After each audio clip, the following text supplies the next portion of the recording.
The Mannin Line with Andy Wint.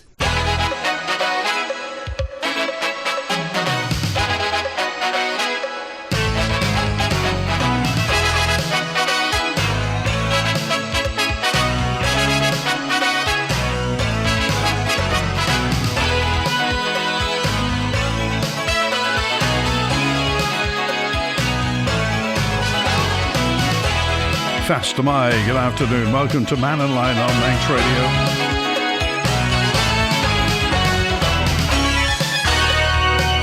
The farming community is kind of up in arms at the moment with the changes put forward by Department of Infrastructure, which saw the prices for collecting and disposing of fallen animals from the island's farms skyrocket at the start of this month. In one case, 185% rise. The Manx NFU says it's catastrophic.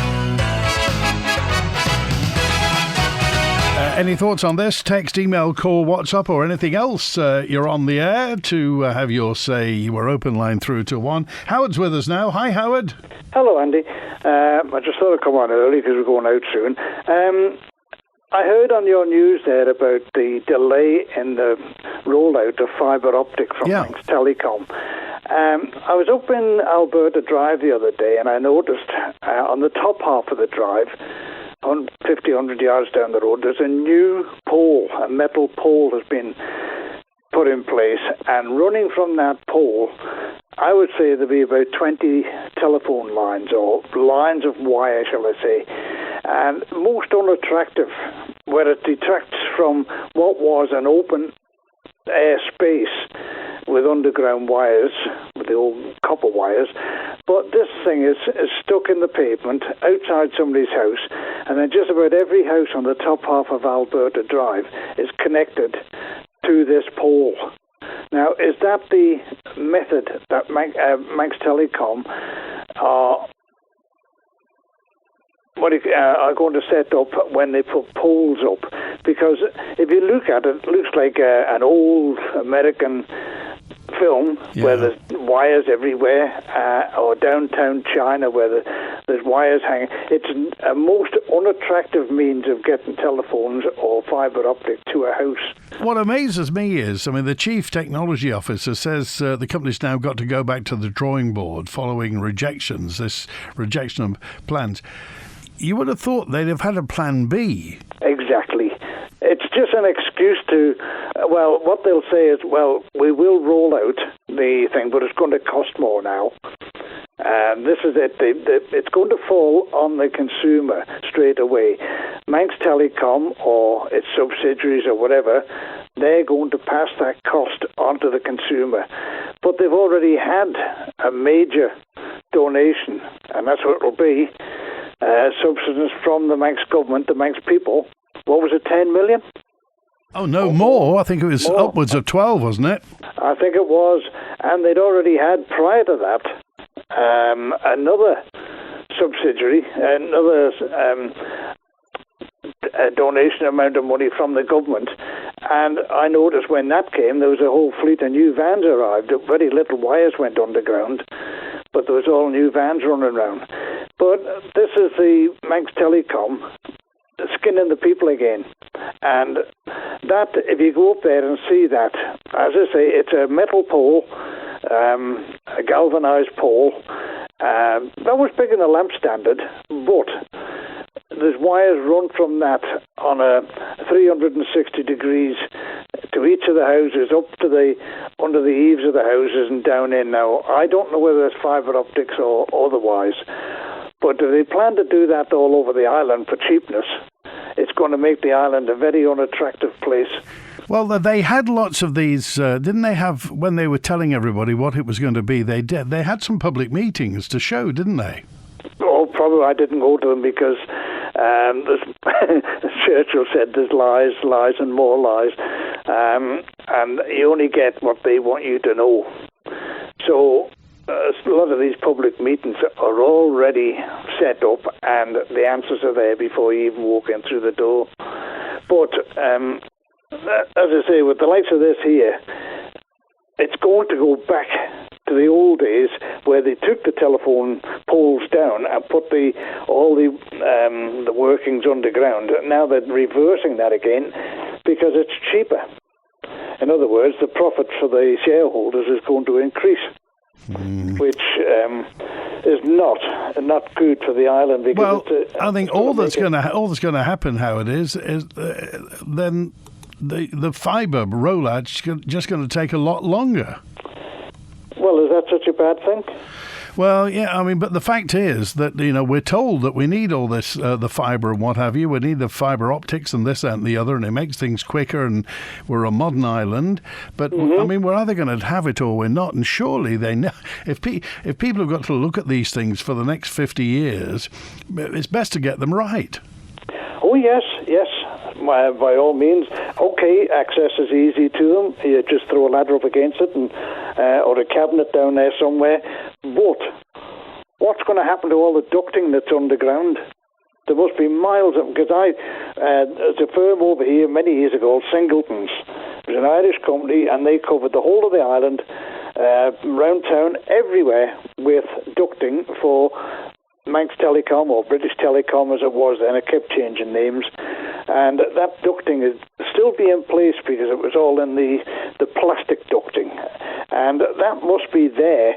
And they could run fibre to cabinet and then from cabinet to the house, which you pay extra for, cabinet to property.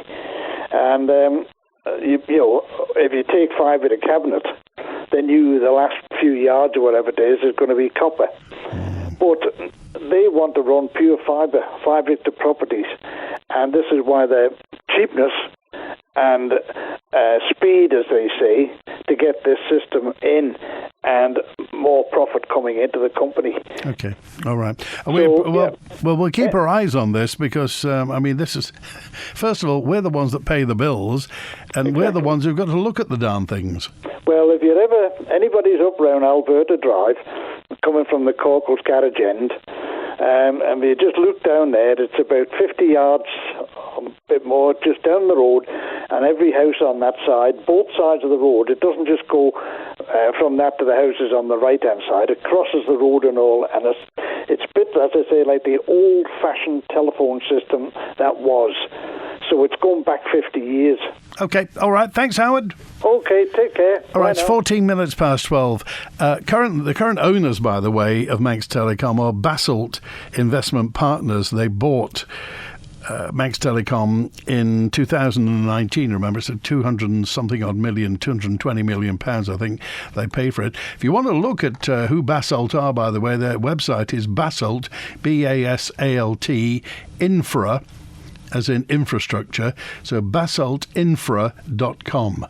Take a look at that and just see the sort of stuff. They also own the Isle of Wight ferry company, White Link, as well, which I seem to remember that was owned at one point by the Australian people who used to own the Isle of Man steam packet at the same time. Anyway, have a look at them, Basalt Infrastructure Partners.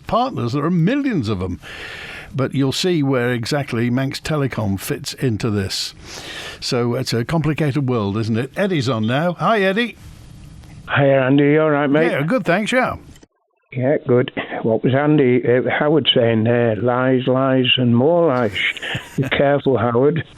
I just want to update you a bit on the wind turbines, if I may. Yeah, by all means.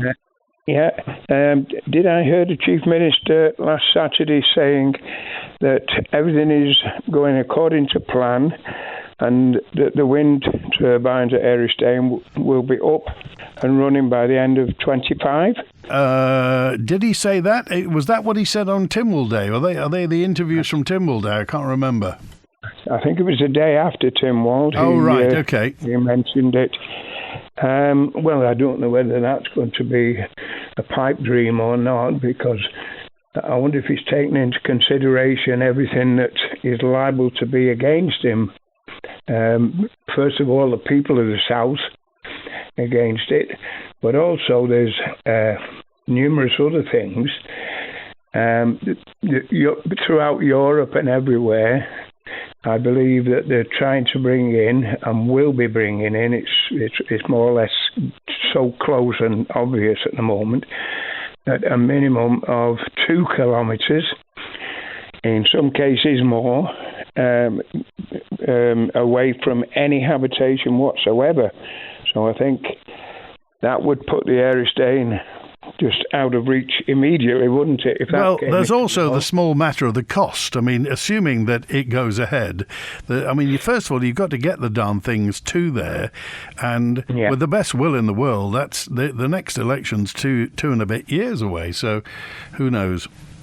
Well, I think everybody realises that, and I think he said he wants to try and get it all in and done and dusted before they're all voted out, maybe, or whichever it be. But just that alone, that one thing there's also the people who are going to bring him to court to try and take it down anyway.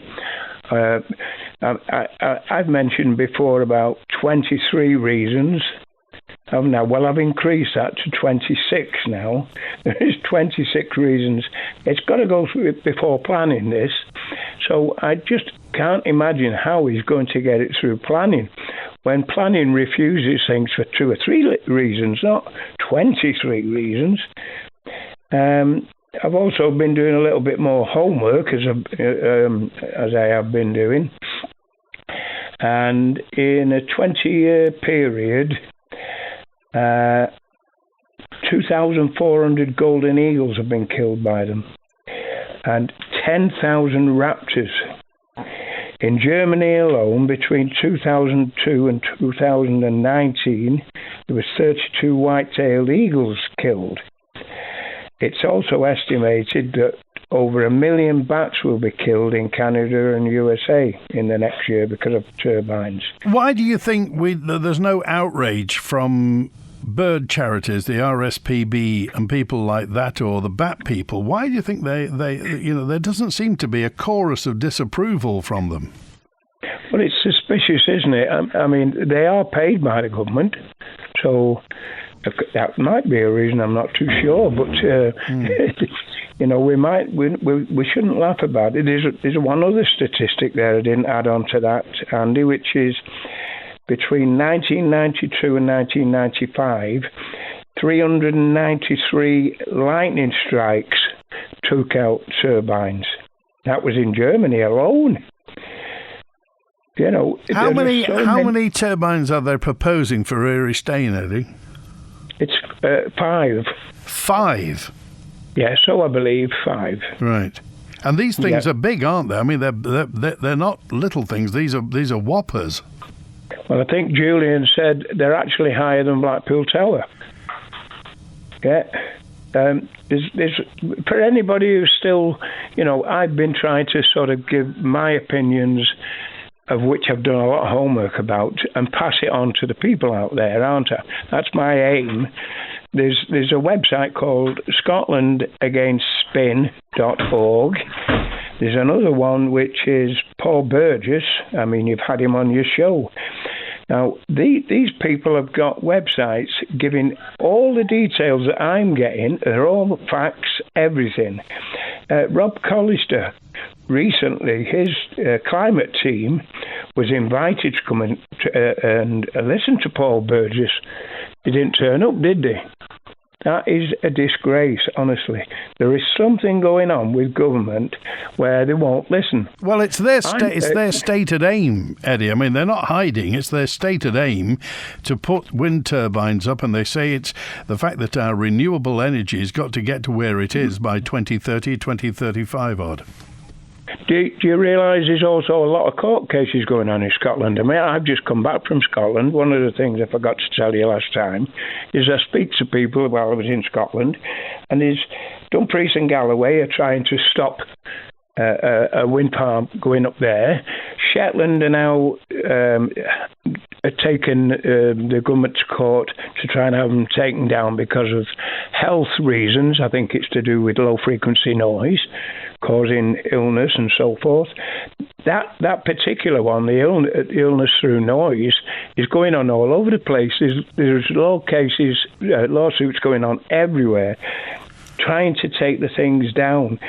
This is going to go on and on and on. What I suggest is people, before we get into a state where I've given an estimate. If the government wanted 100 of these things, that would cost us over £2 billion.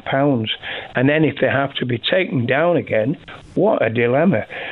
I know it's common for the government to make cock-ups, but that would be a beauty, wouldn't it? Okay. All right. Okay, Eddie, we've got to dash on because we've got a line of people behind you to have a chat. All right, mate. Good to hear from you. Mate. Thanks. Thanks for that. And just a quick word about Douglas City Council. Did you see this?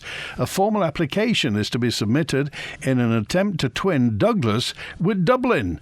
Douglas City Council voted in favour of the move at its monthly meeting held yesterday, the 10th. It means initial discussions between Dublin and Douglas will continue and the potential benefits and costs will be determined. At the moment, Douglas is twinned with Ballymoney in County Antrim. So Douglas twinned with Dublin. The formal twinning agreement application is going to be submitted to Dublin City Council and the relevant staff in Ireland will be consulted to provide feedback and support. How about that? What do you think? David's with us now. Hi, David.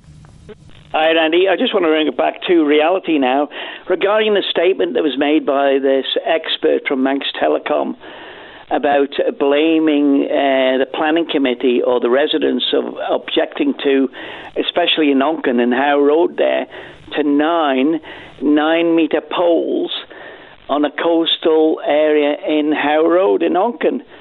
And I just wonder what this expert, and when they got the money from government, was it to include just putting poles up around the Isle of Man?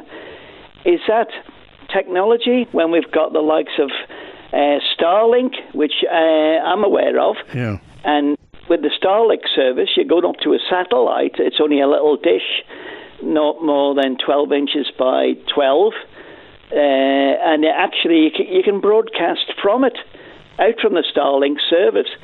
So really, if the residents got together in Howe Road or anywhere else, they could share the link like other companies do. 9-metre pole, what's that? That's 30-odd feet. 9 metres. Well, 3 metres is 10 feet, so that's 10, 30 feet, yeah. And you can imagine them black with pitch on them outside people's houses. And as I've said before on the programme, to a new resident who was in Howe Road, maybe now she's been in there maybe 3 months, she applied to Manx Telecom to get the internet in through the fibre, and they found a duct in the road and connected her up within 3 days. So has the expert, does the expert even know where Howe Road is in Onken and anywhere else that is on the Isle of Man there? A is no. Did they consult with anybody? I don't think so. I don't remember them coming to the local authority and giving us a presentation, or they did do some presentation to the residents. That's why they knew about an application that was coming forward. And these artistic impressions that were done, which were massive, higher than the street lights there. So the street lights in Howe Road are roughly about maybe 15 feet. Maybe that would be a bit.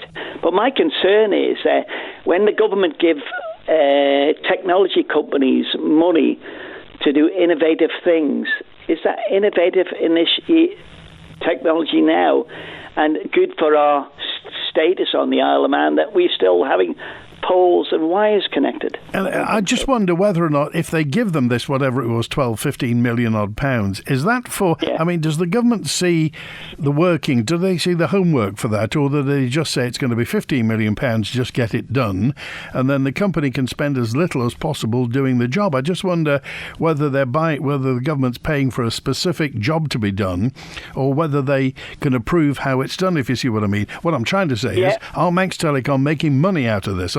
Is it overhead containment as far as they're concerned? Well, we need to look at it as residents and taxpayers of the island, because at the end of the day, or asking the Public Accounts Committee to look. I'm really worried about these arm's length companies that's coming along. Health, Steam Packet. We now have a contract which you can't even look at for Glenside. You know, what's the secret in telling us that 5 or 6 companies did it? And the company was awarded, went through a tender procedure, and it was validated by Treasury and government there, and it was awarded. So like you, I would say you've done so many, Manx Telecom. Why isn't the Treasury inviting them in to say, what's your progress? Yeah. How many have you done? What's it cost? And don't be knocking on our door for extra money. And it's almost as though the people who are saying, you can't see this and you can't say that, it's almost as like they don't quite understand the Isle of Man. I don't know, don't they know we're going to find out at some point? Well, like I said to you, the biggest thing to anybody feel aggrieved is write in and say to them, the minister or the political members around the Isle of Man, what were the variations to the contract? Who authorised it? And how much did it cost? 3 simple paragraphs, and you should get an answer, shouldn't you? All right. But do you? No. Oh, we will eventually, don't worry. Yeah, bye. Cheers now. 27 minutes past 12. One big problem at Nobles Hospital, says Alan, is the army of pen pushers all doing the same jobs. Not enough medical staff, this is. This was just referring back to that situation earlier on this week with the Southern 100, when things had to be stopped at Boulogne because there just wasn't capacity at the hospital. I don't want fibre, says Daphne. Are there more people of the same opinion? Daphne in Mackle. You won't believe this, says Fran. The potholes on Laxey Prom have been repaired badly, and yet the beach stone from the storms and the pothole waste is still strewn across the highway. It's an absolute mess. What will the visitor think? I'm getting fibre at the end of the month. No problems, says Desmond. It's cheaper and faster than what I have. Well, I have to throw my own 2 penneth in, full disclosure. I've got fibre, and it is very quick. And also, says Daphne, don't forget about the dolphins and the whales being damaged too with the offshore turbine. Is that true? Are dolphins... The blades don't go into the sea, do they? Hey, what does this mean, twinned, says Scott. What could the benefits be? I heard this before, but it means nothing in real terms. Douglas wants to be twinned with Dublin. If I went to Dublin and said, I'm from Douglas, we're twinned with you, they'd look at me gone out. It's a waste of ratepayers' money, says Scott 505. And Charles says, why is Douglas being twinned with Dublin? I think the whole city status has gone to their heads. I say retain the link with Ballymoney, after, of course, it's the home of the Dunlop clan. But and that really is a twinning, isn't it? Says Charles. But Dublin... Rob dropped a note. Well, this is actually Rob Callister, MHK, dropped a note in. Thank you, Mr. Callister. Unfortunately, Eddie's not correct. I'm not on the Climate Change Board. I'm the chair of planning. And I'd given my apologies for Paul's presentation, but I did listen to his comments on the programme. So thank you for that. Rob Callister, MHK. More messages in, but we'll first get to the phone lines. And Juan's on now. Hi, Juan. Oh, at least we know Rob's listening. I'm sure there's a few others as well. You'd be amazed at who listens to Mannin Line. I know.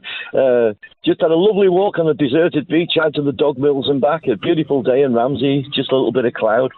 But I just referring back to Tynwald for a little bit there, Andy, and the dulcet tones of James Davis when he was on commentating, and he was talking about fencing the hill, wasn't it? I think it was fencing the hill. Fencing the hill, as in fencing the court. Yes. Yes, fencing the court, and I think he said it was in the 1500s they actually put a proper fence up to stop the people throwing rotten fruit at the politicians.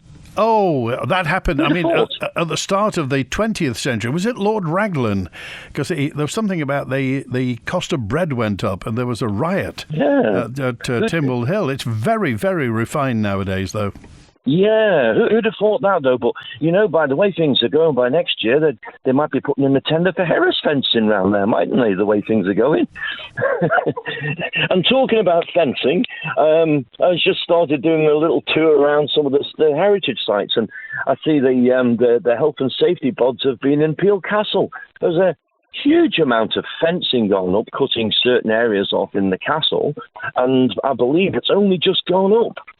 So I'm just bemused at these things right in the middle of the tourist season, are going up. And I know it's an old build. I think it's one of the first Dandara builds, wasn't it? So there's a bit of age on it. But I'm just wondering why the sudden inclination, why they have to put a massive load of fencing up and cut certain areas off the castle off right in the middle of the summer season. I think somebody's done a risk assessment. Absolutely, risk assessment. Can't do anything without a risk assessment now. It's how did we live through all them decades without risk assessment? It's Andy? a job for life. If you want a job for life, become a risk assessor.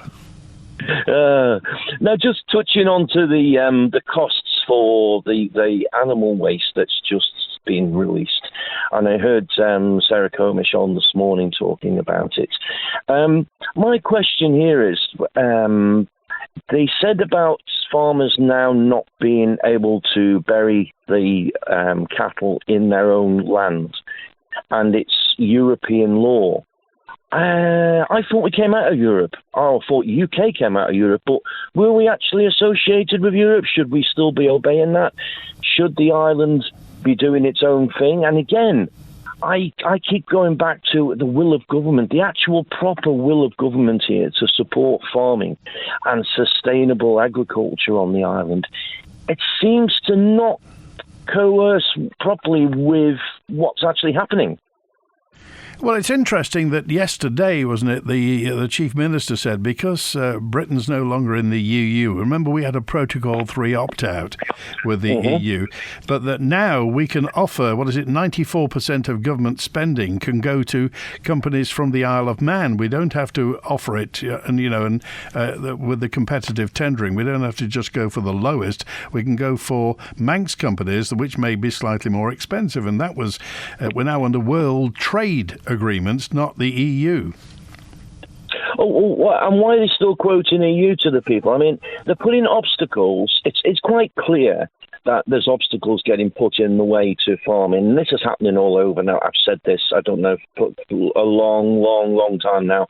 And I think our own sustainability in farming here is going to come into its own very, very soon. But I'm just very, very cautious and doubtful of the way this government is acting, and on whose agenda are they acting? I ask that question again, because they don't seem to be acting in the best interests of the island and the island people for what's coming down the line. And still no milling wheat has been planted on the Isle of Man. And again, I revert back to a conversation I had 2 years ago now with a minister who was involved with Treasury, who said they'd identified bakeries within England who wanted the quality of flour that we produced here, because we produce a different quality than what they do in England. And I said, well, what is the issue then? Why is this business not doing what it should be doing and taking it away? And he said, logistics. And I said, what do you mean by logistics? And he said, well, the boat. I said, but we own the boat. So I don't see where your logistics is coming in.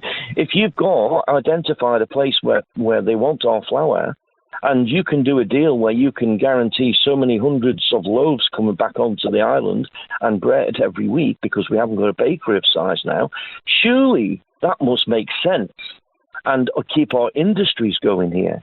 I just don't get the something like, a few other people said, like Eddie said, they're doing weird stuff here, and it doesn't seem to be for the benefit of our island. It's for someone's benefit, but not for ours, I don't think. Okay. So maybe Claire might come on and say differently, I hope. Right. Okay, thanks for calling today. Take care, Andy. 25-1. The police junior officers are getting a pay increase. The Home Affairs says it's not going to affect the department's budget. It's hoped a pay increase for police officers on the island will help tackle recruitment and retention issues. Starting salary for constables is increasing by 12%. It's going to be over $32,000 for a starting police constable. During the Isle of Man Constabulary's most recent recruitment campaign, there were only 3 successful candidates of the 40 who applied. One of those has already left for employment elsewhere. This from the Mannin Line answer phone. Hi Andy, just thought I'd put something out for your listeners. Just been listening to the report on the recruitment of police. 40 people went through the recruitment process and only 3 were actually accepted. My son was one of the 37 that was rejected. I can't understand if they're going to Timor for more money on the just increasing the pay for young police. They're not employing young police. When my son went through he's one of the toughest selection processes, where's the money going? You're only employing 3 out of 40. You're not telling me that the other 37 weren't suitable candidates. I think this is a total all about money. He wants more money in his budget for police officers, which is quite correct. I completely agree. He needs more police officers on, but he's not employing the police. So he's taking more money from Tynwald, our money, taxpayers' money, to put into the police for more recruitment to cover the retirements. But he's not recruiting police. What he is recruiting is experienced officers from the UK, what's costing more money to the taxpayer. That's what he's doing. He's not bringing in talent from the Isle of Man to give young people a job within the police who want to be a police officer. He's recruiting people from the UK and further afield. I don't know what he wants more money to produce more police officers, but he doesn't want to bring in police officers to train them. What he wants is experienced police officers who cost more money to the taxpayer. Okay, thank you, Andy. Bye-bye. Any thoughts on this? Hello, this is Archibald and Oliver from Politibabble. And we would like to wish Manx Radio a very happy birthday.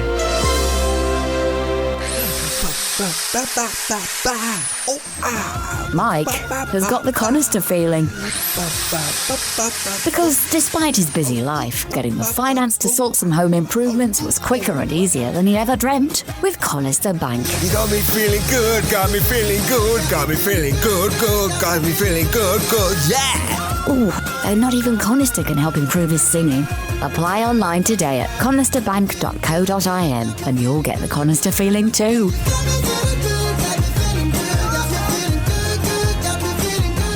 All loans are subject to status, terms and conditions apply, early settlement fees apply. Above deck or below, Harbour Marine Services has all your boating needs in one place. From engine sales and servicing to charts, books, dinghies and trailers, electronics, navigation, ropes, rigging and safety. Over 2,000 square feet of stock to help you stay safe on the water. Call 822 995 or find us on Facebook. For all your chandlery supplies, set your course to Harbour Marine Services, next to Castle Down Harbour. Spectrum Windows. If your house needs a new look and your windows letting rain, keep those cold breezes out and make it look like new again. Spectrum Windows, Spectrum Windows.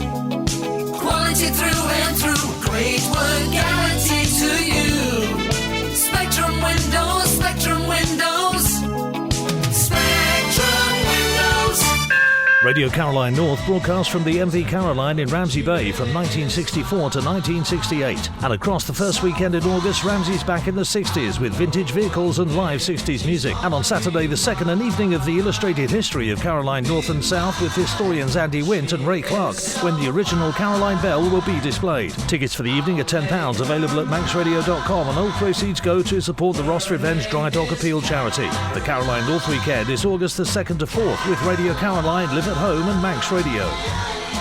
The Mannin Line with Andy Wint. Hey, nobody asked me. Sandra's with us now. Hi, Sandra. Hello.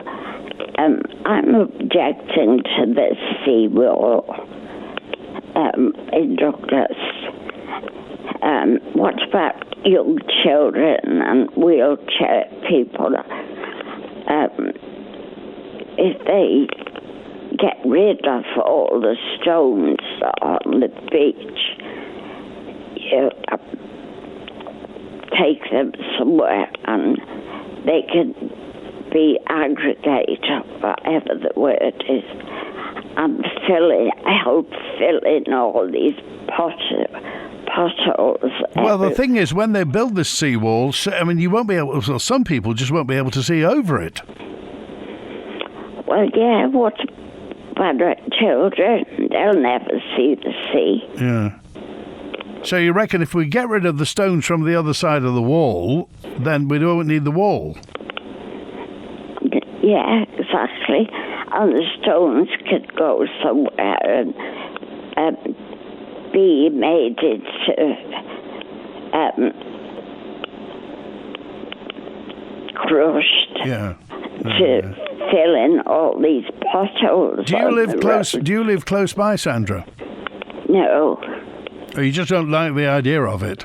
Yeah. Yeah, okay. All right. Okay, thanks for calling today. We appreciate that. Thanks, Sandra. Good to hear from you. 19 minutes before 1.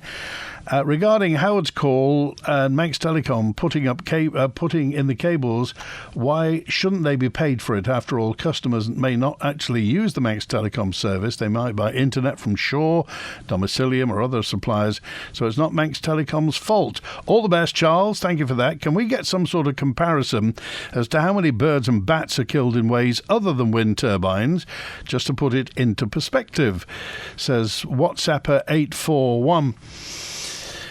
Can you ask the question, is anybody having problems with St Ninians following its own policies? St Ninians says that sending a child home or suspension is a last resort after every other avenue has been tried and is only done if the child involved or any others or a child is at risk. Yet apparently, says this correspondent, they're sending children home in the first instance. Didn't know that, but by all means, if you want to give me more details from that, anybody aware of that at St Ninians? There are plenty of people in the south of the Isle of Man in favour of the onshore wind proposals. Once again, Eddie doesn't speak for everybody. Well, no, this is Eddie's opinion. So just because there's a bias in there, that's it. Expect this message to be ignored, says Steve. Who's ignoring? Thank you, Steve. That's Eddie's opinion, remember. When Eddie says it, that's Eddie's opinion. I live on a large estate in Kirkmichael. Manx Telecom asked if we wanted fibre delivered from poles. We turned the idea down, so they said we could have it delivered underground to the house. To have this carried out, we would have to meet the cost, which was £100, or dig the trench ourselves from the road to the house. I've not gone for this idea, says David. Surely, when they got the money, was it for poles or was it the trenching or anything else? What do you think about this recruitment then of the police? 40 applied, 37 got it, and one of those has already left for employment elsewhere. Should we be getting Manx youngsters to come in? Mind you, having said that, 32,000 is a starting salary. Lots of the gambling companies pay a lot more than that, an awful lot more than that. So how do you do that? What exactly do we do? The twinning application is an insult to Ballymoney. Imagine if we do twin with Dublin, how would we feel if Dublin decided to divorce us and twin with somewhere else? Pretty annoyed. Douglas Council lack decency and respect with this. Well, I don't know. Perhaps they've asked Ballymoney already, Trevor, in Kirkmichael. Today's farmers are fortunate. They get paid for their land. Unfortunately for us, the countryside looks neglected, full of dead grass, weeds, especially dock weeds, which at one time they would have been penalised for fields full of weeds. Whereabouts, Marie, specifically? There are some places that look very nice, but if you're seeing dock leaves everywhere, then do get in touch. Send us a photo. With Orsted planning Mannin wind farm, which will supply us with electricity, why are we going to spend millions of pounds on land-based turbines? Says Mark. This was mentioned the other day. If Orsted are serious about doing what they're doing in the Irish Sea, and they're going to put up a lot more turbines than would be put up at Erie Staine, why don't we just hang on and wait for that offshore stuff rather than get the on? I'm just putting it forward. I mean, there's cost involved and what. I know we own Manx Utilities, but we are going to have to pay to have the wind turbines put up, aren't we? I'd rather pay the nurses £32,000 to start than the police, says Angie. We're having public service rivalry here. The cost was £300, says David, not £100. Oh, I see.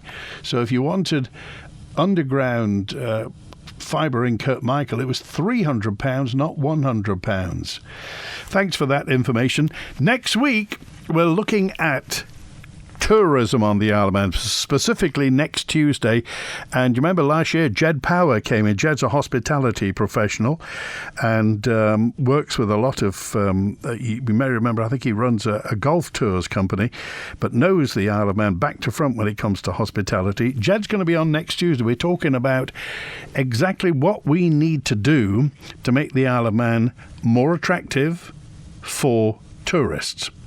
There's a lot of ground to cover. If you've got any thoughts on anything from the coastal paths, it could be from the TT, from the heritage railways, anything else, Manx National Heritage. If you've got something to mention regarding tourism and visitors, then next Tuesday, the 16th, we're talking with Jed Power, and we'll basically try and sort out the Isle of Man's visitor economy in an hour next Tuesday. I'm sure we'll be able to do it. Hi, I'm Dean Harrison. I'd just like to wish Manx Radio a massive happy 60th birthday. I hope they have a fantastic day. Out and about this summer, EVF service stations have everything you need to make the most of it. Hot and cold food, chilled wine and beers, barbecue essentials and more. You can even pick up your lottery tickets at our stations across the island. Fill up, fuel up with Ellen Vannin Fuels. Visit us at evf.co.im. Stocks and offers may vary between locations. From our castles to our cottages, our museums and the Great Laxey Wheel. You'll find hidden treasures around every corner when you visit a Manx National Heritage Site. Fill your summer making treasured memories with Manx National Heritage.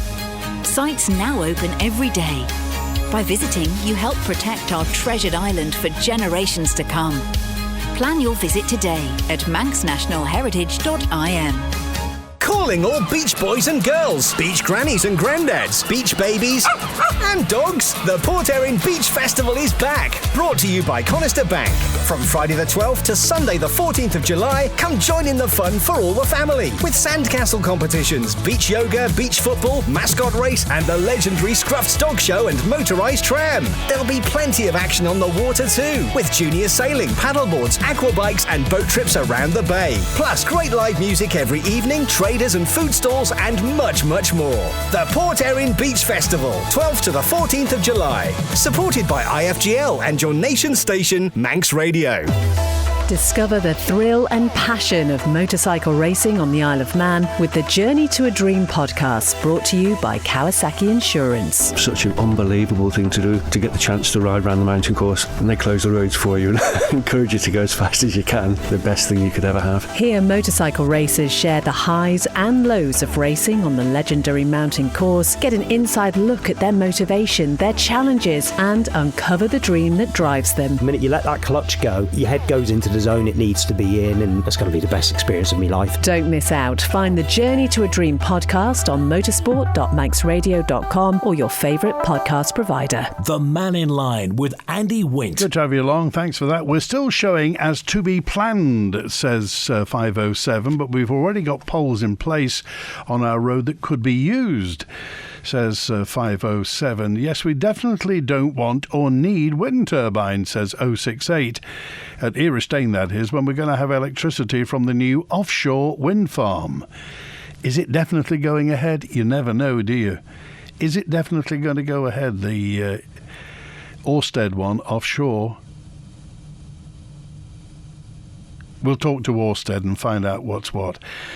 Can somebody tell me how I put my name forward to become an MHK? I thought MHKs were there to improve the Isle of Man, not destroy it. In what way, Craig? What you can certainly, in 2 years' time, believe you me, the island will be alive with skeet as to who's standing, because 2026, September 2026, there's a general election. Craig, get yourself in there if you want to do it. Lots of people have tried. Lots of people have succeeded. Tell Angie, says Ben, nurses get far more than that already. Our nurses are very well paid. Don't fall for the poor nurses, says Ben. That's why Manx Care's continually overspending, because of the high salaries paid. Well, it's comparative, isn't it? I mean, I'm sure some nurses would say they aren't very well paid, but then again, you're comparing apples and oranges, aren't you? Instead of throwing money away on wind turbines, or Desmond calls them land windmills, why not spend it on a direct link to an offshore wind farm, says Des. Thoughts, text, email, call and WhatsApp. Fibre is a waste of time for me. £95 to £100 a month every month for a very poor service, which is basically just to stream on 3 channels. The rest you have to pay for, says Tam in Williston. I've got lots of questions I wanted to get through, and this is regarding this is Bert, wasn't it? Bert, who wanted to know what the situation is regarding Ronaldsway Airport. And the fact that recently they came came at the bottom of a league table. I'll just elucidate. I'll clarify. Figures issued by the CAA, the Civil Aviation Authority, show only Loganair services to London, Heathrow or Manchester took longer to leave the island than their corresponding inbound flight. The data that they got covered 12 months to the end of April this year. The EasyJet route to Liverpool has the best record, with 20% of their flights not leaving on time. The worst, Loganair to Heathrow and Blue Islands to Guernsey, almost 2/3 of each service failing to go within their unallocated slot. Let's see. A delay is termed as usually leaving within 15 minutes of when an aircraft is due to depart. However, while your flight to the Isle of Man is more likely to be delayed than those leaving Ronaldsway, the situation is reversed in terms of cancellation. So, more often than not, travellers are prone to being left stranded in the Isle of Man than travelling here from other airports. During the same 12-month period to April, almost 1 in 10 Loganair flights to London City failed to take off, although Loganair service to Liverpool has the best record for cancellations, an average of 1.8%. Only 3 routes had a 100% record for departures to and from the Isle of Man: Blue Islands to Jersey and Guernsey, and BA City Flyer to Malaga and Palma, Mallorca. Meanwhile, every Emerald Airways flight from Belfast City to the Isle of Man took to the air as scheduled. I hope that clarifies that, Bert. Thanks for getting in touch. And some messages I didn't get to yesterday. Lots of people do send stuff in very late on the programme, so I thought we'd get to some that were mentioned yesterday. If Julie Edge thinks that the assisted dying is a kill bill, that's fine. She has just got a different view to Mark. And who said Julie or Alf will go out of office? Mark was on yesterday saying Alex Allinson doesn't answer too many questions at all, and the media need to pick up on that. Well, Dr. Allinson has always been first to come in on Mannin Line and was always very happy to answer questions. So perhaps you weren't listening. And also to the fact that Paolo Nutini wasn't advertised. It was advertised on Manx Radio the other day, said 601, but they all sold out. And apparently they've got something in place whereby if you try and sell the tickets on, they won't be valid. I didn't get tickets, says Brett in Sandygate. We did mention it, by the way, ahead of the tickets going on sale. It was a Manx Radio news story a wee while ago, and thanks to all the people emailing in saying, "Who is Paolo Nutini?" Lots of reaction yesterday to that jet that is driven around on the back of a lorry and dries the road as it goes. So it may be an answer for TT, although I would imagine it's mighty expensive to run a jet like that. Phil said, we've got 24 hot air dryers. They're MHKs on the Isle of Man. We could send them around just breathing on the road. I don't think that would work, but it's a notion, isn't it? We've had this conversation lots and lots of times. Road dryers are available, and we've always wondered why they don't hire them in, says Neil. Jet engine on the back of a lorry. I mean, it would cost a fair amount of money. It just depends. The tills got mended yesterday. Everybody was moaning about the tills not working at Tesco yesterday. We don't know whether they were hacked or somebody just kicked a plug out somewhere. Text, email, call and WhatsApp. Why do we twin with a European country, says D. This is the story, and I don't know what you think of this, but Douglas is applying to be twinned with Dublin. Douglas City Council voted in favour of this. Twinning generally promotes cultural and commercial ties between towns and cities. It's hoped a partnership with Dublin City Council will provide opportunities for mutual learning, the potential for educational, cultural and sporting exchanges, the potential for commercial benefits for Douglas-based businesses, and a greater number of visitors from Dublin and Ireland. Maybe we'll need more boats, you never know. Additionally, twinning or another partnership is said to have potential for benefiting not just Douglas, the island's capital, but the Isle of Man as a whole. The relationship with Ballymoney, I think, 2006, I think that was. Of course, Ballymoney, as we mentioned, is the home to the Dunlop family, so there is a big Isle of Man connection. But I just wonder what you think. Is that going to be worth that to twin with Dublin? You got any thoughts? By the way, out of hours, you know what to do, don't you? When the Mannin Line's not on air, call Manx Radio to leave your opinion for broadcast on 682 631. Thanks also to Teresa, who says, did I hear right on Manx Radio the other day about the island infrastructure scheme opening for the second time? Yes, it is. You know, this where the government gives some public money to people to redevelop brownfield sites. Well, there's a second round of applications, the Island Infrastructure Scheme, it's called. It's designed to stimulate and accelerate the development of brownfield sites across the Isle of Man, and it's open for a second round of applications. The scheme, which opened for the first round in January. Hello, this is Doug Farragher. In conjunction with Manx Radio, I'd like to invite you to join us and learn something about our native Gaelic tongue, the language of man. In 2023, aims to unlock the economic and social value of unoccupied urban sites by providing financial support to offset additional costs. Well, we'll see. We got millions of pounds. Applications for the scheme opened on the 1st of July and they're open till the 30th of June next year. Applications are prioritised and awarded on an assessment criteria taking into account direct and indirect economic benefit with social and public realm benefits. Any offer of support under the scheme is subject to the successful completion of the development, with the funds only being made available following a final assessment of costs and viability. Well, so remember, next Tuesday, Jed Power talking about tourism, and we're back with another open line tomorrow, Friday, thanks to Howie Kane on the phones today. WINT